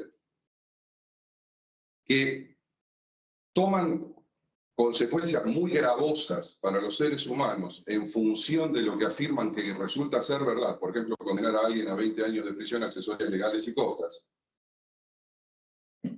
20 por decir, deberían, como es tan gravoso lo que afirman al decir que es verdad, deberían decirme qué teoría suscriben de la verdad. Y no hay una teoría de la verdad triunfante. No hay un único modelo de teoría de la verdad. Todos son sostenibles. Todos son sostenibles. Hay algunos más triunfantes que otros si vos considerás que hay un paradigma científico que te lo soporta. Entonces, bueno, la teoría de la correspondencia, ¿cuál es la más consistente? Bueno, el derecho procesal y el derecho en general ha utilizado la teoría de la correspondencia. La ha utilizado. Y por eso el derecho se ha metido a demostrar las afirmaciones que hace sobre la realidad. Vos ponés en crisis ese único modelo, eso no significa que seas verdadfóbico, sino que exijas al operador jurídico a que asuma un modelo teórico de la verdad y a partir de él predique verdad.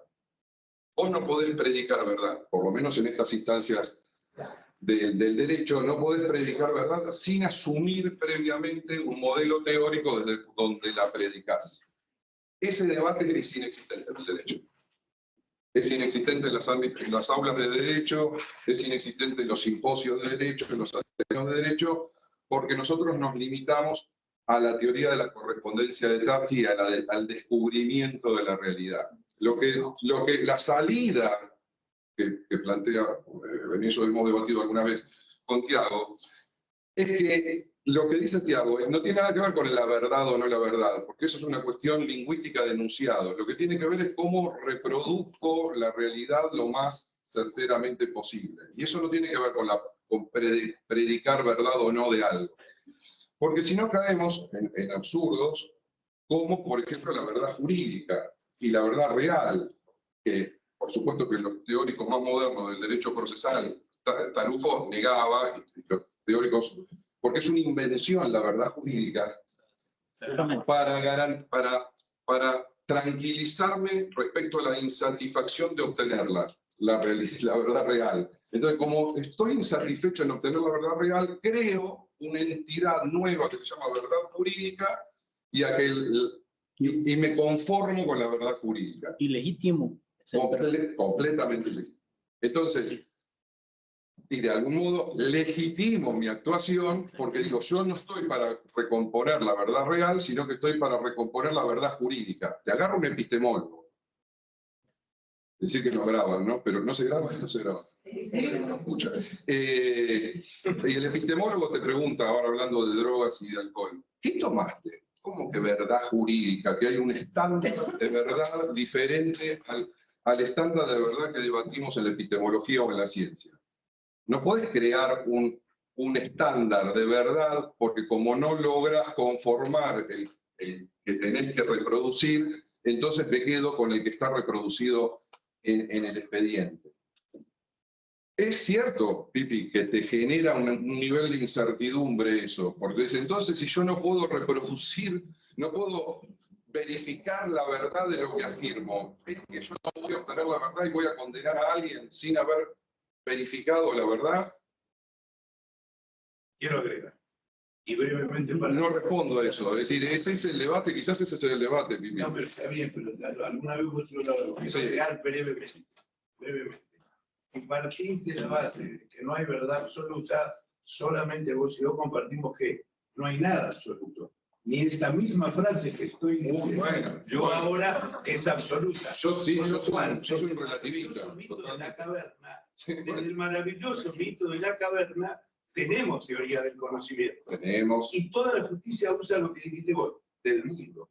sí, Toda la justicia del mundo. Y a esa justicia del mundo le están apareciendo, por ventanas chiquititas, cuestionamientos que le exigen sin duda. lo que vos señalaste con mayúsculas. Sí, Dijiste, no solo te pido que hagas justicia, sino que me digas cuál es tu teoría de la verdad. sí. ¿De acuerdo? Sí. Bueno, Eso no se le exigía. No, pues muy interesante. Lo vamos a seguir debatiendo en España. Como no, el acto Igual, todo el mundo no funciona así. Los anglosajones tienen una acusación persuasiva que no es Buena discusión. y en cualquier caso, los penalistas, nosotros, lo que no podemos renunciar es un objetivo institucional de verdad.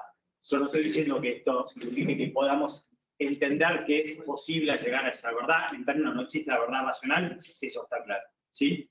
Pero sí las verdades aproximativas, o en todo caso, podés sí trabajar desde modelos de corporación. Daniel, es que vos ahí Modelos de asumís una... corporación epistémico, Y yo te lo acepto, Daniel, es No, que vos asumís una camiseta, vos te pones una camiseta de un modelo teórico y predicás verdad en función del modelo teórico que asumís.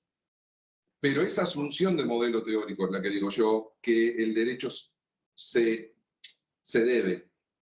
Es que vos tenés que asumir que sos. Eso merece ¿Vos sos de estudiante o sos de gimnasia? Bueno, vos sos correspondentista, coherentista o de la teoría del consenso. Porque en función de esa teoría de la cual vos predicás verdad, la consecuencia es muy diferente. está claro, pero hay algo que institucionalmente, como poder del Estado, no podés hacer, es que lo que vos pronuncies, que afirmás como, entendés, como verdadero, en términos de corporación de eso, Sí. decís, no tenga nada que ver con lo que pasa en el mundo exterior. No puede haber una disociación. ¿Se entiende? Sí, No, estamos todos de acuerdo, fenómeno. A ver que si no hay certeza racional, que lo quiera. Pero vos, la hipótesis o metodología que vos trabajes, lo que llegues a decidir no puede ser muy lejano de lo que pasa en el mundo exterior. Déjame Si que... eso pasa, hay pero, que eso. Daniel, no, eso, y coincido con vos.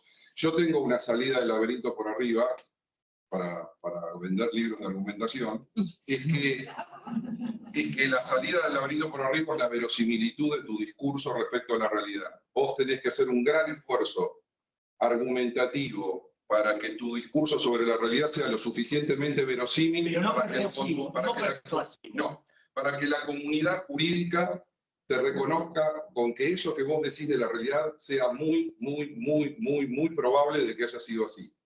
Y eso se hace con una actividad argumentativa, pero que la actividad argumentativa no tiene que ver con la explicación de la realidad, sino con la justificación de lo que vos decís. Por eso hay que estudiar argumentación. Pero... Y comprate un libro. Comprate un libro de argumentación. No con la adjetivación, que es lo que se explica en exceso. Coincido. No con la adjetivación, no porque adjetivo mucho algo. No, es así. Porque es una Sí. Me fui, te acordé. Bueno, no hablo más. ¿Qué hago? Una solita preguntita, no quería molestar, por primero darle las gracias a mi querido colega y amigo Tiago, que hemos compartido procesos académicos con el doctor Martino, con el doctor Margana, con el doctor Amos, y realmente es un placer que todo lo que nos enseña y nos ilumina. Solo una preguntita que sería un comentario en realidad para el profesor que nos ha dado, creo que todo de sí, y aparte sé que aprecia mucho a nuestro país. Hablando de las técnicas no neurocientíficas que tú planteas, ¿no? También hay, con la introducción de la inteligencia artificial y las nuevas tecnologías, por ejemplo, con el escáner o la tomografía aplicada a los testigos y a las víctimas. ¿Usted cree que está violando garantías procesales, que viola derechos humanos, que estaríamos ante un Estado orwelliano utilizando estas altas técnicas científicas o al contrario, estaríamos mejorando el sistema judicial para lograr el mejor equilibrio y la mejor satisfacción de las demandas sociales? Solo eso es un honor estar en su exposición.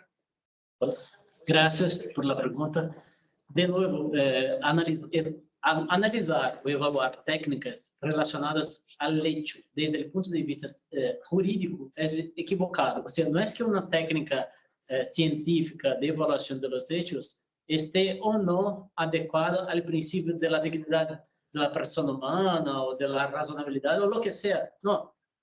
Al derecho, el derecho. Al hecho, el hecho. Son cosas diferentes. Son cosas diferentes. No hay como... Una vez estaba dando una clase para jueces en Palmas, Tocantins, y hablando un poco de la curva de F. Dodson. Y él me planteó una cosa parecida con la pregunta que me hiciste. Fue que, no, eso de comprender el nivel de estrés en un momento inicial del suceso estresor, no está de acuerdo con el principio de inocencia. Yo le dije, no estoy de acuerdo y ni siquiera tiene que estar, porque son cosas diferentes. ¿Qué tiene que se adaptar? ¿La memoria al procedimiento o el procedimiento a la memoria? Son cosas diferentes. Es eso que nosotros en el derecho no comprendemos, porque el derecho tiene tiene una tendencia, o sea, está muy proclive a ser solipsista. El derecho, todo que existe en el mundo tiene su conformación con el derecho. Incluso nosotros tenemos una expresión para eso. Se llama naturaleza jurídica. O sea, para todo que existe en el mundo, el derecho tiene su forma de ver, su lente, sus gafas. Y el hecho existe. Sin gafas jurídicas, simplemente existe. O sea, no es que la técnica de F. Dodson tenga que estar conforme o no al principio tal y cual. No tiene nada que ver el derecho. Está aquí, el hecho aquí. Hay cosas diferentes a evaluar. Hay formas diferentes de analizar el problema. Pero eso de una parte. Por la otra parte, en relación a la inteligencia artificial. Bueno, ya hace algún tiempo lo que se intenta es crear a un aparato, algo que nos pueda dar el criterio, el nivel de veracidad o de credibilidad de una versión, ¿no? Eso incluso fue lo que intentaron los científicos que crearon el polígrafo. De hecho, ustedes saben cómo funciona el polígrafo, que es, ¿no? Lo que va a hacer es medir la presión arterial y otras cosas, y basada en eso se comprende que lo que dijo alguien fue más verosímil o más creíble o no. Incluso una observación que no tiene nada que ver, pero es interesante. El que creó el polígrafo fue el mismo hombre que creó la Mujer Maravilla, que tiene su polígrafo, que es el lado de la verdad. Que tiene su polígrafo, sí. Y esa es una futura inútil, pero ahí está ahí. Es el mismo polígrafo. Y bueno, sin dato inútil, pero bueno, sí. Hasta que hoy el polígrafo ya está abandonado, ¿no? Incluso la jurisprudencia de la Corte Suprema norteamericana que aceptó el polígrafo con el caso Frey, lo alejó con el caso Daubert, ¿no?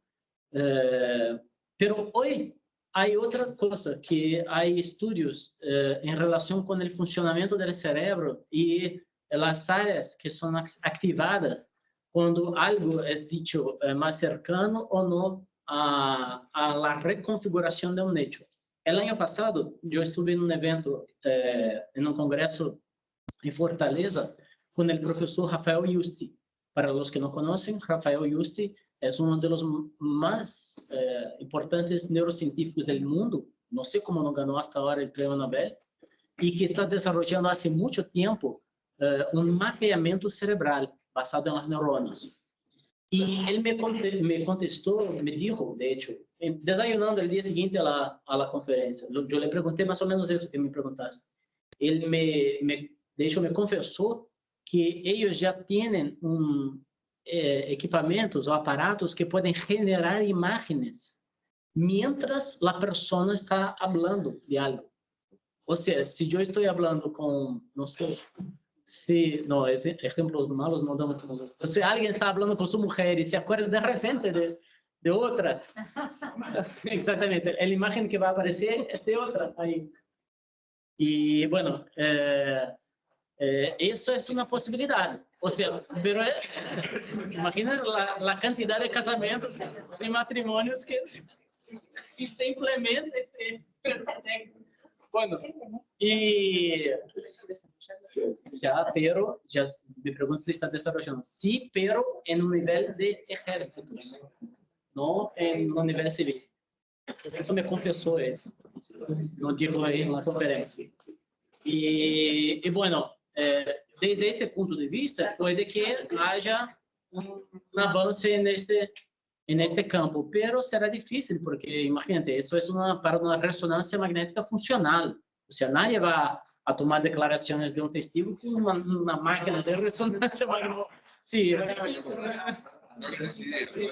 es difícil.